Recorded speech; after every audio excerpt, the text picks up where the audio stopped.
There's a war happening inside you. It's not a war you can see, and no one will warn you about it. It's quiet, sneaky, and often goes ignored until it's already done its damage. This enemy doesn't come from the outside world. It's not your critics, your hurdles, or even your mistakes. The evil is within. It's your ego. Until you recognize your ego as the biggest barrier to mastering your mind, it will keep sabotaging your growth, your happiness, and your ability to live a life free of unnecessary pain. The Stoics knew this. They saw the ego for what it truly is, a fake sense of self-importance that blocks us to the truth. It's a mask we wear to cover our doubts and fears, leading us down a path of vanity, entitlement, and self-delusion. But here's the good news. You can destroy your ego. You can strip away its lies and take control of your thoughts.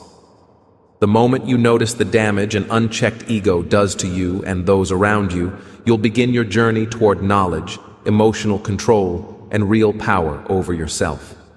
This isn't just a philosophy lesson, it's a plan for reclaiming control of your feelings, your thoughts, and your sense of self. This is how you destroy your ego and take charge of your mind. Chapter 1. The Illusion of the Ego. The ego is a master illusionist. It tells us that we're more important than we really are. It says that we deserve more, that we're always right, and that our mistakes are someone else's fault. It feeds on our insecurities, feeding us stories that excuse our worst tendencies.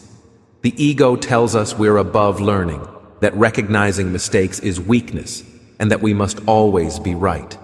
This is why it's so dangerous. It's self-preserving, always justifying its survival at the cost of our self-awareness. The Stoics warned against this illusion. Marcus Aurelius, the great scholar, wrote, "Just do the right thing. The rest doesn't matter." He meant that our ego wants us to obsess over outward approval, how we're viewed, and our comforts. But these things don't matter. What counts is doing what's right in every moment.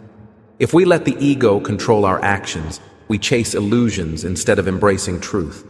We judge ourselves by others' views instead of our character. We become slaves of self-delusion, constantly seeking praise rather than truth.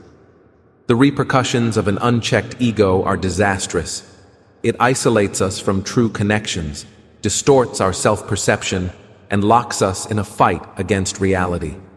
To destroy the ego, we must first understand it for what it is, a collection of lies we tell ourselves.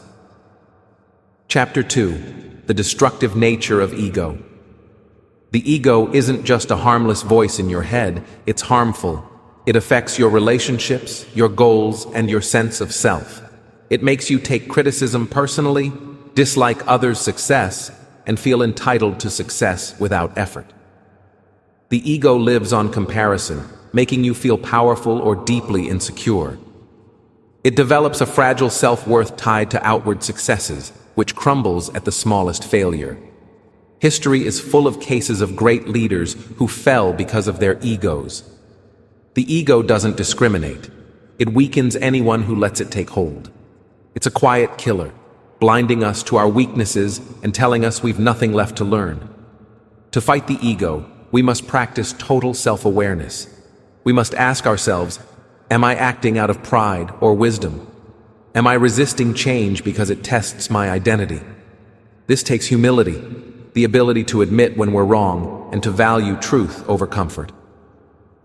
Chapter 3. Detachment. The power of letting go. One of the best tools against the ego is detachment. When you detach from your feelings, views, and self-image, you take back control. The Stoics did this daily. They told themselves that their thoughts and feelings weren't them. They were just passing waves. Epictetus said, "It's not things that upset us, but our judgment about things." This means pain is often self-inflicted. We're disturbed not by outward events, but by how we understand them. Detachment isn't about ignoring emotions. It's about making space between yourself and your responses. It's about stopping, reflecting, and picking your reaction instead of being ruled by impulse. Chapter 4. Humility. the antidote to ego. Humility isn't thinking less of yourself. It's thinking about yourself less. It's understanding that you're one small piece in a huge world and that there's always more to learn. The moment you think you've arrived, you stop growing. Humility opens the door to continuous learning, making room for growth and greater knowledge. The Stoics practiced humility by telling themselves of their death. Seneca wrote, "You act like mortals in all that you fear, and like immortals in all that you desire." The fleeting nature of life should humble us, stripping away the need for authority or approval. Chapter 5. Mastering the mind. Destroying the ego isn't about making yourself weak. It's about making yourself strong. Strong enough to direct your thoughts, feelings, and reactions. The ego lives on instinct. It wants you to act out when scolded, indulge when tempted, and boast when praised. But when you master your mind, you become invincible. Marcus Aurelius wrote, "You have power over your mind, not outside events. Realize this, and you will find strength." True strength comes from answering with knowledge, not reacting with feeling. Chapter 6. The illusion of control. The ego deceives us into thinking we can control everything. How people view us, how situations unfold, and even how others act. But this is a fantasy. The only thing we truly control is our own thought, reactions, and choices. Epictetus said, "Some things are up to us, and some things are not." The ego fights against this truth, leading to frustration and pain. True success starts when we surrender the idea of control and focus on what's within our power. Chapter 7. Replacing arrogance with curiosity. The ego lives on confidence. It wants to believe it already knows everything. But confidence is a trap. The moment we think we have all the answers, we stop learning. The best people stay perpetual students of life. They replace arrogance with interest, accepting the unknown with a desire to learn. Socrates famously said, "I know that I know nothing." This wasn't ignorance, it was knowledge. Chapter 8. The power of stillness. A mind ruled by ego is restless. It seeks approval, attention, and escape. But the way to mastering the mind needs stillness. Only in stillness can we watch our thoughts, recognize our patterns, and develop clarity. Marcus Aurelius practiced silence through thought and meditation. He wrote, "Nowhere can man find a quieter or more untroubled retreat than in his own soul." Stillness helps us to take back control of our inner world. Chapter 9. Embracing discomfort. The ego seeks comfort.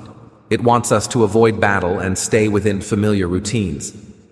But true growth happens when we step outside our comfort zones and welcome obstacles. The Stoics adopted voluntary pain to strengthen their minds. They knew that hardship wasn't something to fear. It was a teacher that could build character.